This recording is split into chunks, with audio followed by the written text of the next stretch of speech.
Sidang saudara bangkit berdiri. Saya percaya segala sesuatu yang baik itu selalu datangnya dari atas. Segala sesuatu yang baik itu datangnya daripada Tuhan. Hari ini kita memperingati kemerdekaan bangsa Indonesia. Oleh karena itu, marilah kita katakan, kita teriaki 3 kali. Ya, saya kasih 3 kali. Kita angkat tangan kita. Merdeka! Merdeka! Merdeka! Haleluya, silakan duduk saudara. Ya, kami percaya bahwa kemerdekaan juga itu karena anugerah daripada Tuhan. Kita masuk ke dalam doa. Saatnya tiba ya Tuhan, kami akan mendengar firman-Mu. Oleh karena itu urapi hamba-Mu. Pakai mulut bibir hamba-Mu, biarlah Engkau pakai dengan leluasa. Apapun yang ada di dalam hati-Mu ya Tuhan. Kau leluasa memakai mulut bibir hamba-Mu. Dan nama Tuhan saja yang dipuji dan dimuliakan. Terima kasih Tuhan, terima kasih. Dalam nama Yesus kami berdoa, kami mengucap syukur. Amin. Tema hari ini adalah Kristus memerdekakan kita. Memerdekakan kita dalam bidang apa, saudara? Ya. Yohanes 8 ayat 36. Jadi apabila anak itu memerdekakan kamu, kamu pun benar-benar merdeka. Yang dimaksud anak itu adalah Yesus Kristus. Hanya Yesuslah yang benar-benar sanggup memerdekakan kamu. Dan apabila Yesus memerdekakan kamu, kamu pun benar-benar merdeka. Jadi kalau ada yang benar-benar merdeka, artinya ada yang tidak benar-benar merdeka. Dari apa, saudara? Merdeka kita, merdeka dari penjajahan Belanda dan penjajahan Jepang pada tanggal 17 Agustus 1945, yaitu tanggal hari kita. Itulah sebabnya bangsa Indonesia memperingati setiap tanggal 17 Agustus sebagai hari kemerdekaan bangsa Indonesia dari penjajahan Belanda dan Jepang. Untuk mengenang pengorbanan pahlawan-pahlawan kita yang gugur dalam memperjuangkan kemerdekaan. Kita ingat pada waktu itu moto mereka, moto pahlawan kita adalah merdeka atau mati. Artinya apa, saudara? Artinya lebih baik mati daripada tidak merdeka. Mereka begitu sungguh-sungguh. Mereka korbankan apapun termasuk nyawanya juga, saudara. Merdeka atau mati. Memang kita bangsa Indonesia telah merdeka dari penjajahan bangsa lain.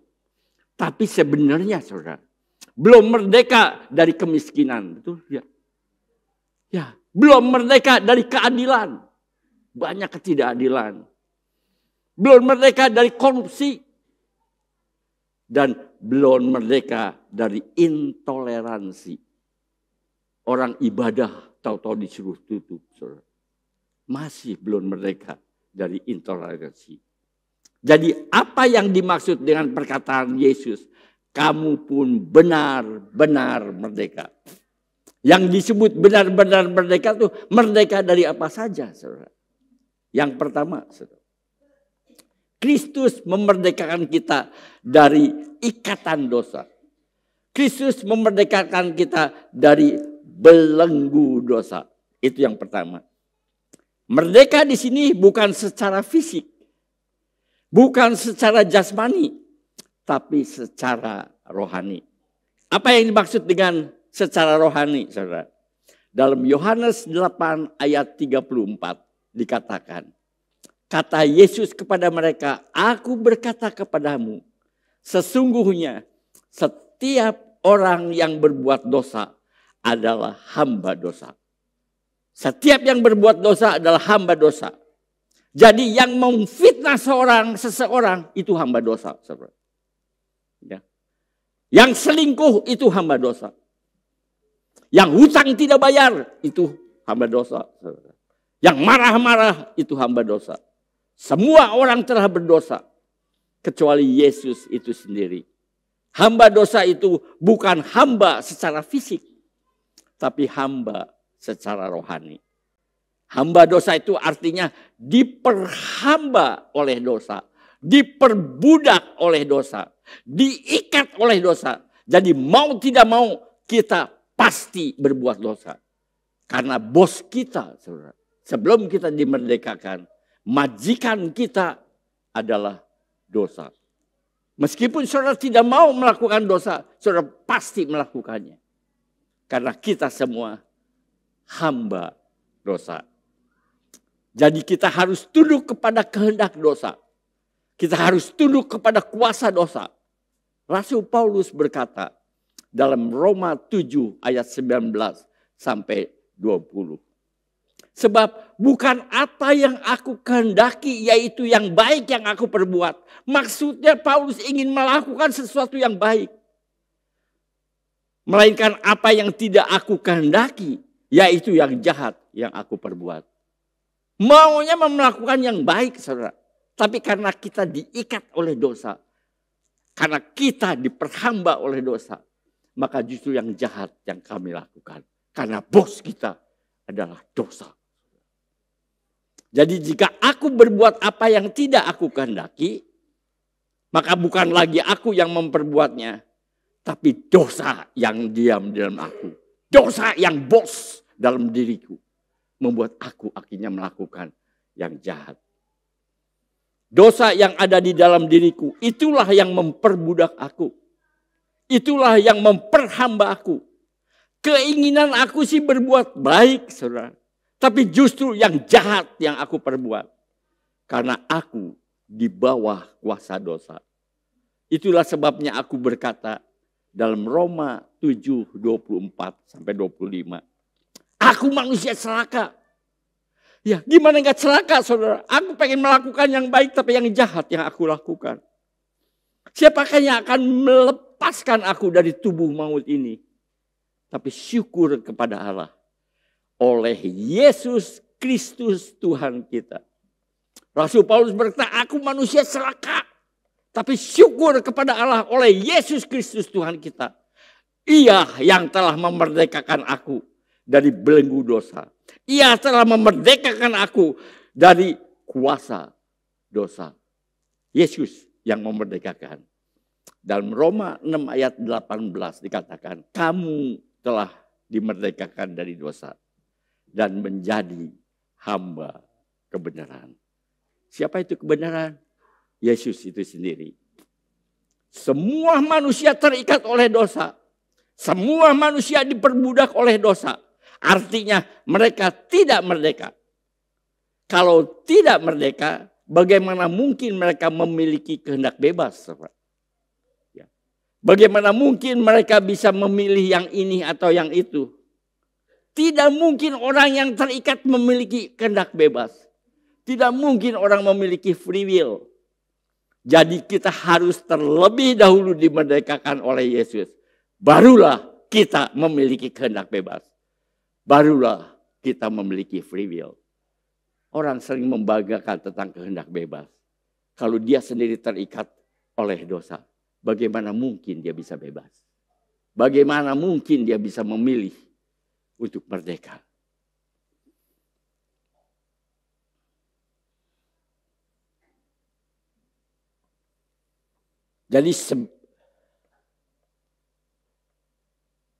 Jadi sebelum Yesus memerdekakan kita, kita semua sebenarnya dijajah atau diperhamba oleh dosa.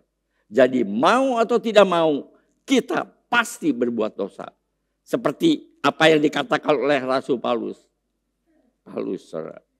Barclay, saudara. Bukunya banyak dulu sih di Naripan itu ya. Ya. Barclay berkata, tidak mungkin orang berdosa adalah orang merdeka. Nama aja juga diikat dosa. Mana mungkin disebut orang merdeka. Tidak mungkin orang berdosa adalah orang merdeka. Orang berdosa itu orang yang terikat, terbelenggu oleh dosa. Saya sering mendengar seorang berkata, manusia memiliki kehendak bebas. Tapi bagaimana mungkin manusia memiliki kehendak bebas kalau mereka bukan orang merdeka? Kalau mereka masih terikat oleh dosa. Gak mungkin. Ya, gak mungkin. Sebelum Yesus memerdekakan kita, kita bukan orang merdeka. Kalau kita bukan orang merdeka, gak mungkin kita memiliki free will. Karena terikat. Yang kedua, saudara, Kristus memerdekakan kita dari maut. Kristus memerdekakan kita dari kematian kekal. Selain Yesus memerdekakan kita dari dosa, Yesus juga memerdekakan kita dari maut, kematian kekal. Kita dimerdekakan Yesus dari maut oleh kebangkitannya. Setelah Yesus mati dan dikuburkan pada hari yang ketiga, Yesus bangkit dan dari kematiannya sehingga kuburannya kosong. Kebangkitannya mengalahkan kuasa maut. Dikatakan Alkitab, "Hai maut, di mana sengatmu? Hai maut, di mana kuasamu?" Suatu saat diadakan survei, saudara. Dan survei itu dulu berulang-ulang dilakukan, saudara. Ya, sebenarnya survei itu mengatakan, sebenarnya apa yang paling ditakuti oleh manusia? Ranking 1 yang paling ditakuti manusia. Ternyata apa, saudara? Kematian.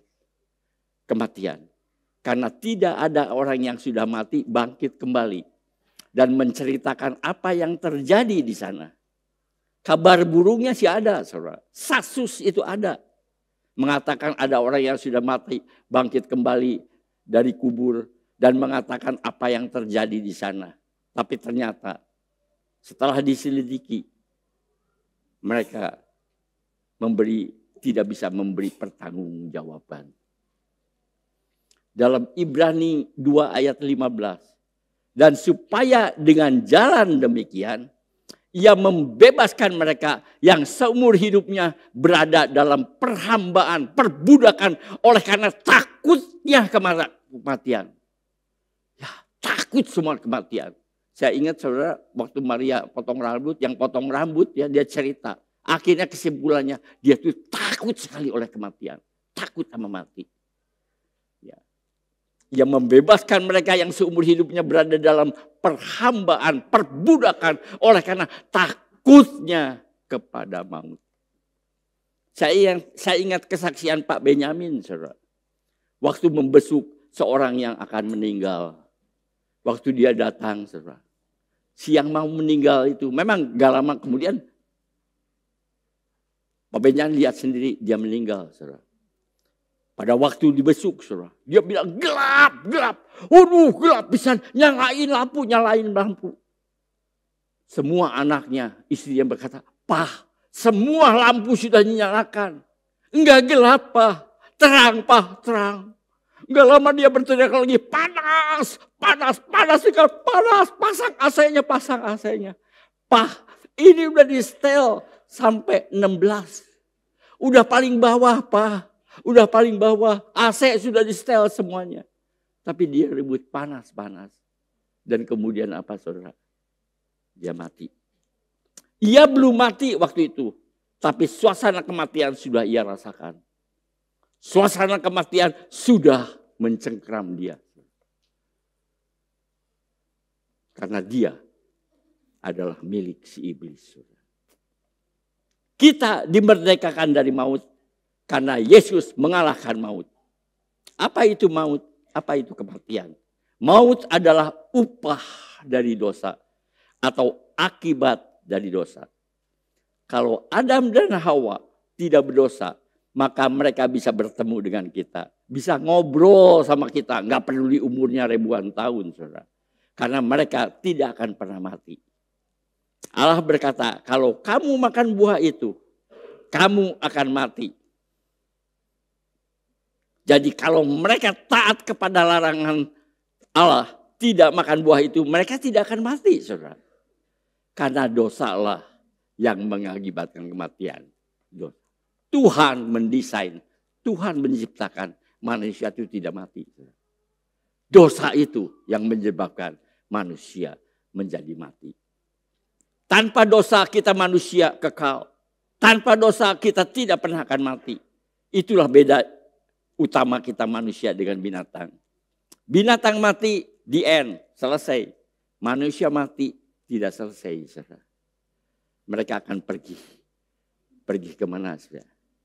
Jiwanya atau rohnya akan pergi ke sorga atau ke neraka. Tapi setelah mereka makan buah terlarang itu ternyata mereka tidak mati. Mati tidak ada bahwa. Tidak, saudara. Ternyata setelah makan buah itu tidak mati. Apakah Allah berbohong? Tidak, saudara. Allah tidak pernah berbohong. Mati di sini maksudnya terpisah dari Allah. Tidak ada hubungannya lagi dengan Allah yang menjadi sumber kehidupan. Kalau kita tidak ada hubungan dengan sumber kehidupan, bagaimana mungkin kita hidup? Saya jadi teringat kipas angin, saudara. Kalau kabel yang kita cabut dari sumber listrik, kipas itu tidak akan langsung berhenti, saudara. Dia masih berputar. Tapi kita percaya dia pasti mati. Dia tidak akan berputar lagi. Demikian juga dengan Adam dan Hawa. Tidak seketika mati setelah makan buah terlarang. Tapi akhirnya mati juga. Karena tidak berhubungan dengan sumber kehidupan. Tidak ada kontak dengan sumber kehidupan. Yaitu Allah sendiri. Tapi bagi orang yang ada dalam Kristus. Bagi orang yang percaya kepada Yesus. Tidak ada penghukuman lagi. Karena Yesus telah memerdekakan kita dari hukum dosa dan hukum maut. Yesus yang menunggang, yang mengalami, saudara. Yang menggantikan kita untuk menerima hukuman daripada dosa kita. Sehingga kita tidak usah menerima lagi. Dimerdekakan dari hukum dosa artinya tidak mungkin kita dihukum di dalam api neraka. Selain kita dimerdekakan dari hukuman di neraka, kita pun dimerdekakan dari kematian kekal. Kita hidup kekal di sorga. Karena Yesus bangkit mengalahkan maut. Dalam Roma 8 ayat 1 dan 2. Demikianlah sekarang tidak ada penghukuman bagi mereka yang ada di dalam Kristus Yesus.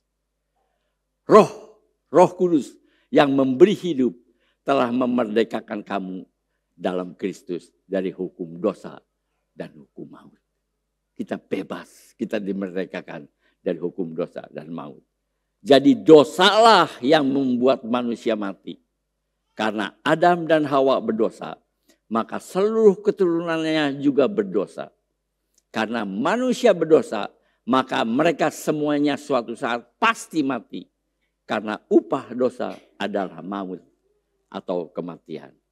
Dosalah yang mengakibatkan kematian manusia. Kalau manusia tidak berdosa, kita akan menjadi makhluk yang kekal. Yang ketiga, Kristus memerdekakan kita dari hukum Taurat. Apa itu hukum Taurat, saudara? Ya, kita baca dulu Roma 7 ayat 6. Tetapi sekarang kita telah dibebaskan dari hukum Taurat. Sebenarnya hukum Taurat itu apa sih? Hukum Taurat itu terdiri dari kumpulan perintah-perintah yang harus kita lakukan. Dan kumpulan larangan-larangan yang jangan kita lakukan. Jadi hukum Taurat itu adalah hukum perbuatan. Lakukan dan jangan lakukan. Hukum perbuatan. Lakukan dan jangan lakukan. Dan banyak dari kita berpikir bahwa hukum Taurat itu hanyalah 10 perintah Allah. Betul tidak, saudara? Setiap ngomong hukum Taurat selalu ingat 10 perintah Allah. Yang ditulis pada 2 loh batu oleh jari Allah sendiri. Allah sendiri yang menulis di dalam batu itu. Di atas batu itu. Jadi tidak pakai ballpoint, tidak pakai pena. Tapi jari Allah yang nulis. Saya membayangkan itu begitu ditulis. Bahasa Inggrisnya begitu dekok. Langsung dong. Jari Allah yang nulisnya sendiri. Kemudian diberikan kepada Musa untuk diteruskan dan disebarkan kepada seluruh bangsa Israel. Sekali lagi, saudara.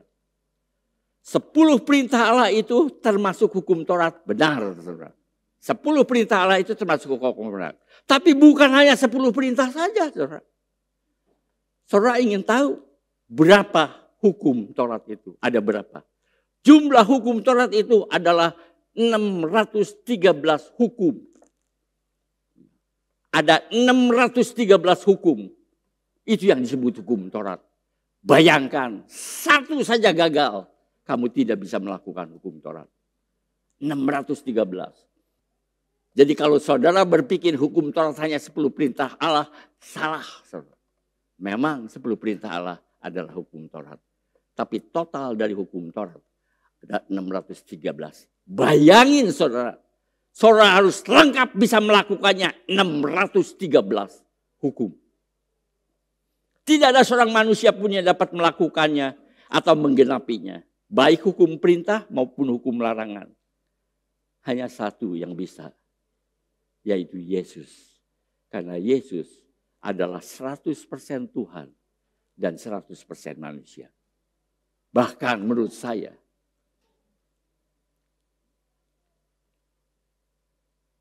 Ayub yang disebut saleh, dia memang salah, saudara.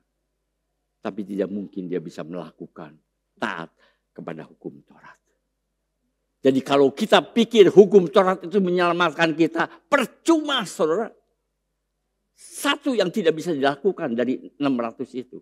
Saudara tidak bisa melakukan hukum Taurat. Jadi tidak ada seorang pun yang dibenarkan karena melakukan hukum Taurat. Karena tidak ada seorang yang dapat menggenapinya. Melakukan hukum Taurat secara lengkap. Karena tidak ada seorang pun manusia yang tidak melakukan kesalahan atau dosa. Gak mungkin, saudara. Bayangkan ribuan tahun sejak Musa sampai sekarang tidak ada satupun yang bisa melakukan hukum Taurat. Ya, jadi percuma saudara mengejar melakukan hukum Taurat. Ribuan tahun, saudara. Saudara tidak akan mungkin bisa melakukannya. Dalam Galatia 2 ayat 16. Kamu tahu bahwa tidak seorang pun yang dibenarkan oleh karena melakukan hukum Taurat. Enggak akan dibenarkan. Kalau saudara melakukan hukum Taurat, saudara pikir saudara akan dibenarkan? Nei, saudara. Tidak.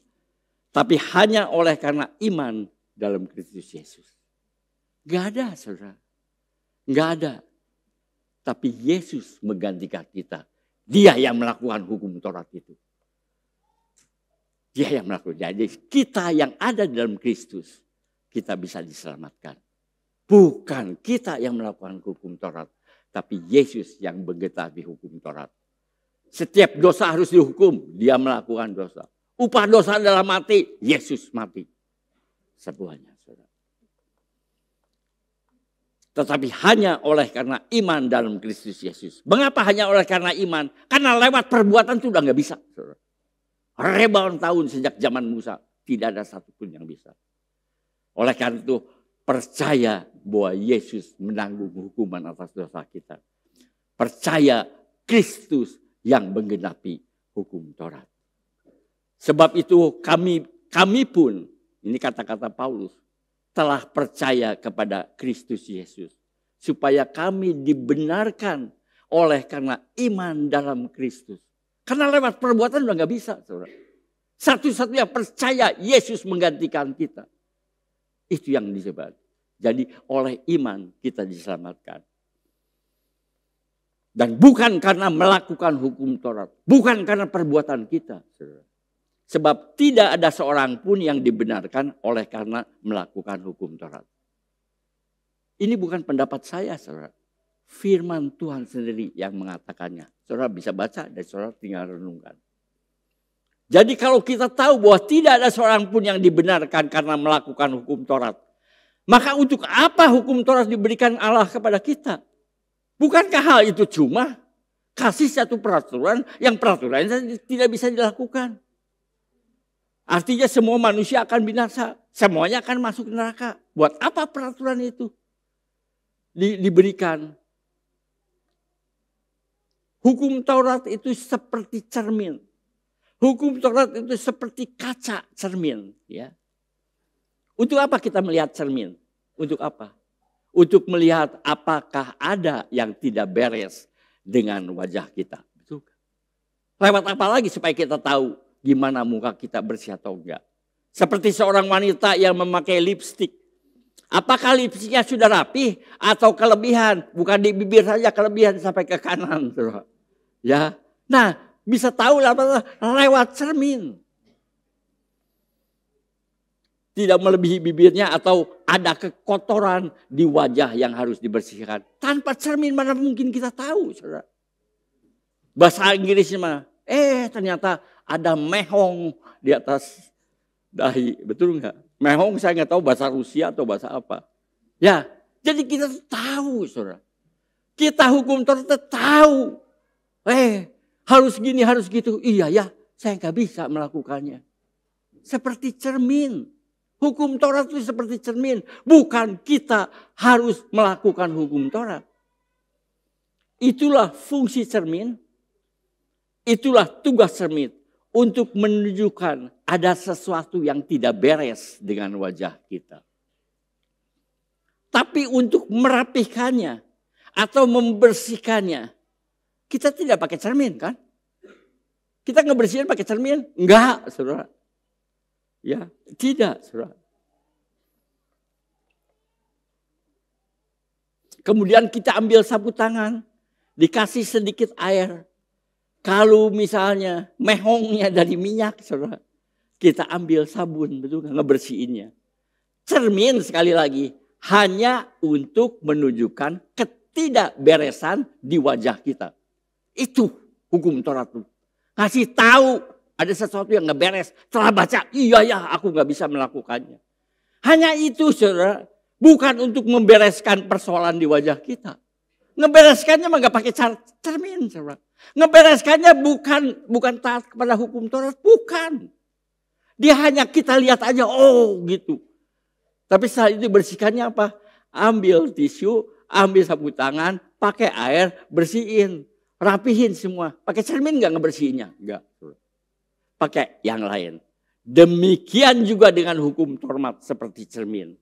Hanya untuk menunjukkan kesalahan atau dosa kita. Bukan untuk membereskan kesalahan atau hukum kita. Nggak bisa ngeberesin. Hukum Taurat menyadarkan kita bahwa kita perlu seseorang penolong. Karena dengan usaha kita sudah tidak sanggup melakukannya. Siapa penolong itu? Yesus Kristus. Karena hanya dialah satu-satunya yang bisa menggenapi hukum Taurat. Jadi untuk membersihkan segala mehong apa, Yesus yang membersihkan, bukan hukum Taurat. Hukum Taurat hanya nunjukin betapa muka kita ada yang tidak beres. Ya. Dan perhatikan ini, saudara. Perhatikan ini. Ini bukan kata-kata saya. Saya selalu berkata pakai firman Tuhan supaya saudara percaya. Galatia 3:24 sampai 25 mengatakan, jadi hukum Taurat adalah penuntun bagi kita sampai Kristus datang. Jadi artinya begitu Kristus datang, hukum Taurat bukan penuntun kita lagi. Saudara baca dan renungkan. Ya. Sampai Kristus datang. Liburan sampai tanggal 22. Tanggal 23 bukan liburan lagi. Betul nggak, saudara? Perhatikan itu kata-katanya. Firman Tuhan perhatikan dan renungkan. Jadi hukum Taurat adalah penuntun, panduan bagi kita sampai Kristus datang. Tapi setelah Kristus datang, bukan hukum Taurat lagi. Kita dibenarkan karena iman. Kita dibenarkan karena ada orang mewakili kita untuk melakukan hukum Taurat. Untuk menggantikan hukuman dosa yang mestinya kita mati. Untuk memberi kita kehidupan kekal dengan Yesus bangkit. Dia mewakili kita. Persoalannya satu. Saudara percaya enggak? Itu yang disebut kita diselamatkan oleh iman. Kalau saudara tidak percaya, saudara tidak selamat. Tidak selamat. Karena panduan kita itu benar sebelum Yesus datang. Tapi setelah Yesus datang, bukan hukum Taurat lagi. Dan kita harus diselamatkan pakai hukum Taurat. Dan hukum Taurat itu hukum kesempurnaan Allah. Tidak ada satupun yang bisa sempurna seperti Allah. Kecuali Yesus yang bisa memenuhi. Tinggal persoalannya yang satu. Percaya gak Yesus mati buat kita? Mewakili kita. mati. Itulah sebabnya kita diselamatkan oleh iman dan bukan perbuatan. Sekarang iman itu telah datang. Karena itu kita tidak berada lagi di bawah pengawasan penuntun. Pengawasan penuntun siapa? Hukum Taurat. Kita tidak berada lagi di bawah hukum Taurat. Bukan lagi. Karena sudah ribuan tahun dikasih kesempatan begitu banyak sejak Musa. Tidak ada satupun yang bisa berbuat yang menyelamatkan. Hukum Taurat itu penuntun atau pedoman bagi kita sampai Kristus datang. Setelah Kristus datang, bukan hukum Taurat lagi, saudara. Artinya setelah Kristus datang, hukum Taurat bukan penuntun kita lagi. Bukan penuntun kita lagi.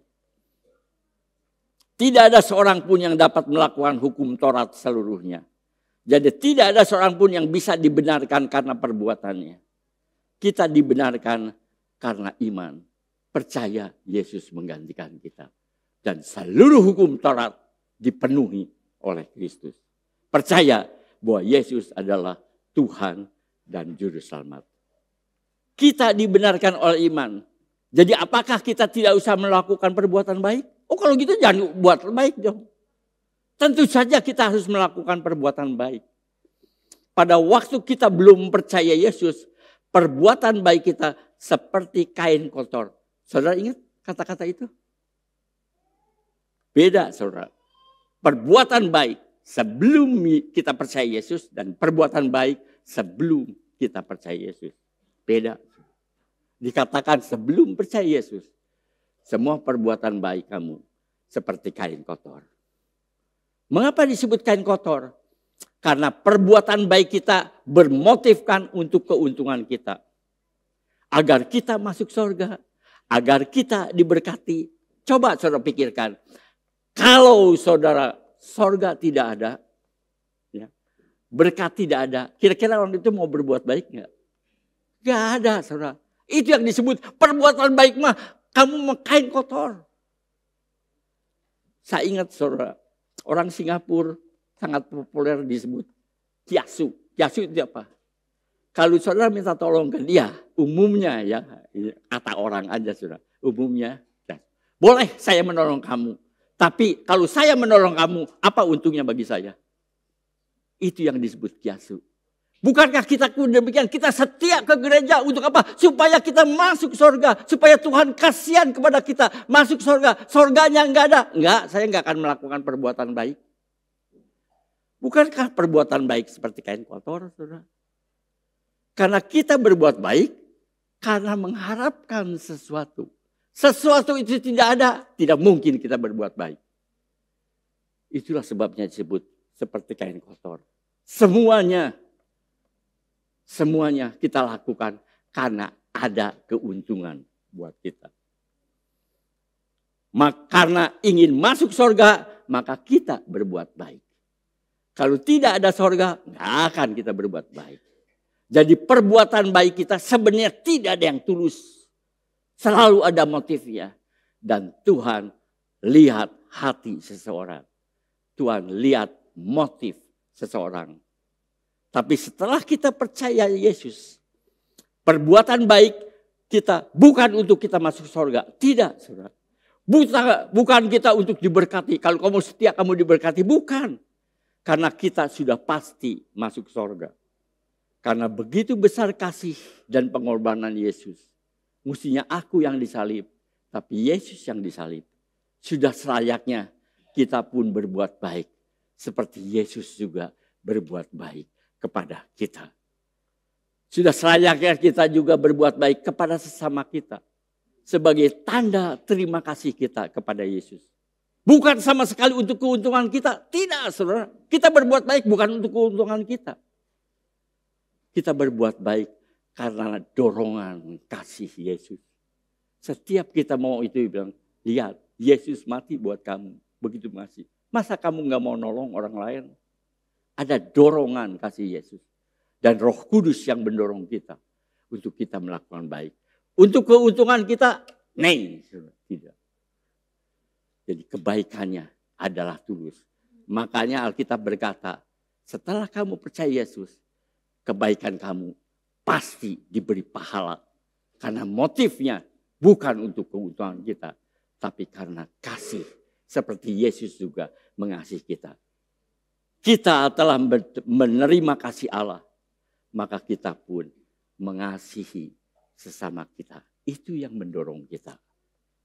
Justru kalau kita tidak melakukan kebaikan, tiba-tiba kita merasa, Tuhan mati buat aku. Aku kok ada orang yang minta tolong, aku tidak tolong. Ada dorongan kasih Yesus. Apakah untuk keuntungan kita? Tidak, saudara. Tapi sebelum percaya Yesus, semua untuk keuntungan kita. Kita setia ke gereja supaya kita diberkati. Tuhan tidak memberkati, aku gak akan berbuat baik. Selalu begitu. Dulu saya gak ngerti, saudara. Tapi setelah saya renungkan, saya mengerti. Kita berbuat baik karena untuk keuntungan kita. Dan ayat ini sangat menguatkan saya. Ini salah satu, saudara, istilah kita sih, teologi orang Kristen. 2 Korintus 5 ayat 21. Ini penting. Dia yang tidak mengenal dosa telah dibuatnya menjadi dosa karena kita. Supaya dalam dia kita dibenarkan oleh Allah. Jadi secara singkat saja saya menjelaskannya demikian. Ayat ini menjelaskan bahwa Yesus meskipun tidak berdosa, tapi dia begitu rela. Dia rela menanggung hukuman dosa manusia agar manusia dapat diselamatkan. Aku yang nanggung. Aku mewakili.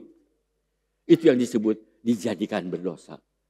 Jadi saudara, sekali lagi. Meskipun tidak berdosa, tapi Yesus rela menanggung hukuman dosa manusia agar manusia dapat diselamatkan. Ini adalah dasar dari iman Kristen tentang keselamatan melalui pengorbanan Yesus. Pengorbanan Yesus. Melalui pengorbanan Yesus, manusia yang percaya dapat diperdamaikan dengan Allah dan diampuni dosanya. Seluruh dosa kita. Hukuman apa? Yesus yang nanggung. Yesus menanggung. Sehingga pada waktu Allah melihat saudara, Yesus kita ada di dalam Kristus. Jadi apakah Yesus datang ke dunia untuk meniadakan hukum Taurat? Tidak, saudara. Melainkan untuk menggenapinya. Dalam Matius 5 ayat 17 dikatakan, janganlah kamu menyangka bahwa aku datang untuk meniadakan hukum Taurat atau kitab para nabi. Aku datang bukan untuk meniadakan, melainkan untuk menggenapinya. Dulu waktu kita belum percaya Yesus, kita berbuat agar Tuhan berbelas kasihan kepada kita. Sehingga kita dapat masuk surga. Jadi tujuan kita berbuat baik, tujuan kita melayani Tuhan di gereja, tujuan kita aktif mengikuti program gereja, misalnya besuk. Kita menjadi anggota KKP, KKW, agar Allah berbelas kasihan. Karena kita melayaninya. Sehingga kita masuk surga dan tidak masuk neraka. Lihat motif kita. Kita setia supaya kita diberkati. Kita setia supaya kita masuk surga. Ingat saudara, Allah itu adil. Begitu kita bicara tentang Allah, di pikiran saya tahu Allah itu adil. Artinya apa? Yang salah harus dihukum, betul nggak? Itulah sebabnya Yesus berkata, jangan panggil Allah, panggil Bapa kita yang ada di surga. Kalau kita bicara tentang Allah, selalu tentang keadilan Allah. Dan keadilan Allah selalu bilang yang salah harus dihukum. Tapi kalau kita berkata tentang Bapa, maka Bapa menyerahkan anaknya yang tunggal. Supaya barang siapa yang percaya, dia akan lihat. Allah itu adil. Maka yang salah harus dihukum. Tapi kalau kita bicara tentang Allah, bahwa Allah itu Bapa kita, Bapa kita yang begitu mengasihi, maka tidak ada kesan untuk hukuman atau keadilan. Tapi ingat, Allah itu adil, yang salah atau yang berdosa harus dihukum. Dan Yesus menggantikan kita. Yesus telah menggantikan kita menanggung hukuman atas dosa kita. Sehingga kita dibenarkan di hadapan Allah. ada yang mewakili, saudara. Kita bisa enggak? Enggak bisa, saudara. Hukum perbuatan enggak bisa, saudara. Artinya secara jujur kita mengakui kita adalah orang berdosa. Tapi Yesus telah membayar lunas hutang dosa kita. Dia tanggung semua. Harusnya kayak mana? Mati. Mati dia juga, saudara. Upah dosa mati. Upah dosa adalah mati. Ya mati dia. Semua dia itu kan. Sehingga Yesus berkata, aku telah lunas membayar hutang dosa itu.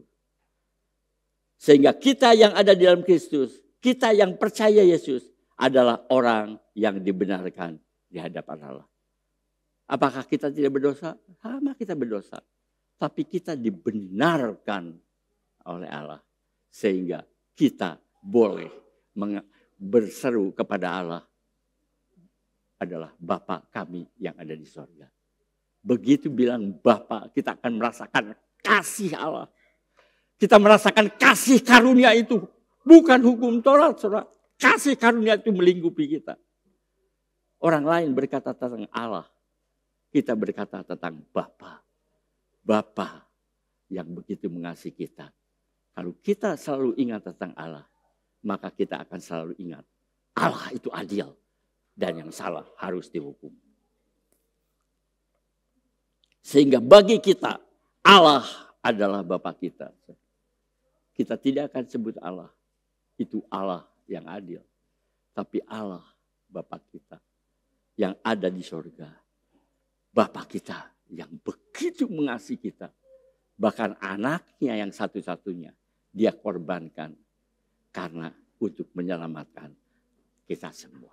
Jadi kesimpulannya saudara,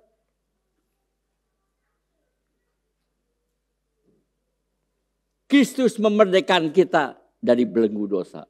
Kita tidak terikat lagi oleh dosa. Dan kalau kita terikat oleh dosa, mana mungkin kita mempunyai kehendak bebas? Orang terikat. Kedua, Kristus memerdekakan kita dari maut. Kematian tidak mencengkeram kita. Karena Allah sudah mengalahkan kuasa kematian. Kuasa kematian. Oh ya, dulu saya suka ragu-ragu gini. Allah, kuasa Yesus membangkitkan sehingga dia bisa bangkit. Saya baca, enggak. Yang membangkitkan kan Bapa, bukan Yesus. Yesus mempersilahkan Allah untuk membangkitkan dia. Untuk menyatakan bahwa dia sudah melakukan tugasnya. Sudah selesai. Apakah Allah tidak bisa bangkit sendiri? Bisa, saudara. Cuma saya tidak mempersiapkan di sini. Ayatnya ada. Allah itu bisa bangkit sendiri. Tapi kenapa Allah nunggu? Kenapa Yesus menunggu sampai Allah membangkitkan dia? Karena Yesus berkata, aku serahkan nyawaku kepada Allah. Jadi kalau tugasku sudah selesai, kembalikan lagi nyawaku kepada Allah. Dan Allah membangkitkan dia.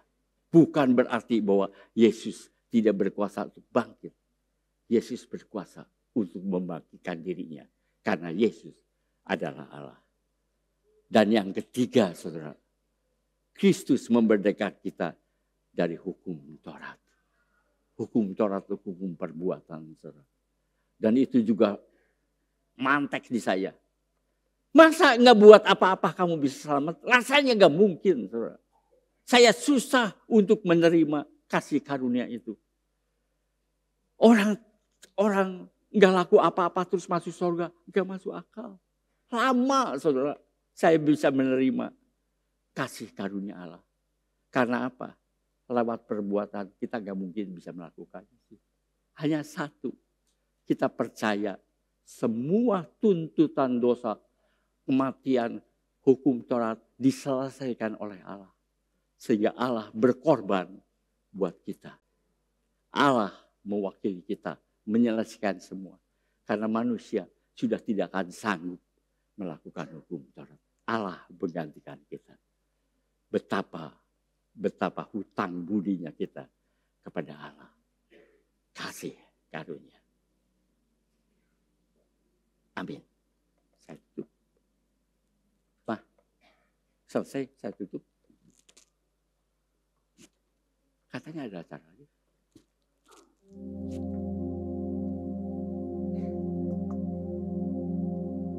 Gimana Nur? Tutup?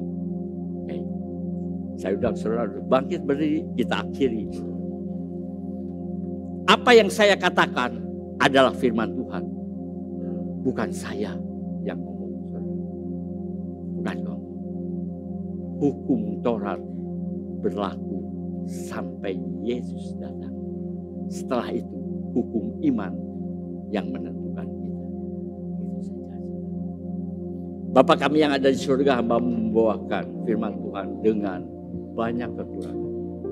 Tapi biarlah Roh Kudus menyempurnakannya ya. Sehingga kami tahu hukum Taurat berlaku sebelum Yesus datang. Tapi setelah Yesus datang, hukum iman yang berlaku dalam kehidupan kita. Karena tidak ada seorang pun yang bisa melakukan hukum Taurat kecuali Yesus sendiri. Dia yang bisa menggenapi. Kami hanya harus percaya bahwa Yesus adalah menggenapi seluruh hukum Taurat, menggantikan kita. Dan kita percaya, kita melakukan kebaikan, menolong sesama, menjadi orang yang murah hati, bukan karena perbuatan kami, tapi karena dorongan kasih Tuhan. Tuhan telah memberikan kasih-Nya kepada kita. Dan dorongan kasih Tuhan itu yang membuat kita melakukan kebaikan buat sesama kita. Jadi melakukan kebaikan sebenarnya itu suatu keharusan bagi kita untuk menyatakan rasa terima kasih kami atas segala perbuatan baik Tuhan kepada kita. Terima kasih Tuhan, terima kasih. Terima kasih Tuhan. Kami akhiri ibadah ini dengan penuh rasa syukur hanya dalam nama Tuhan Yesus Kristus, Juru Selamat dan Penebus kita. Sekali lagi saudara, lalu Tuhan memerdekakan kita dengan sesungguh-sungguhnya merdeka.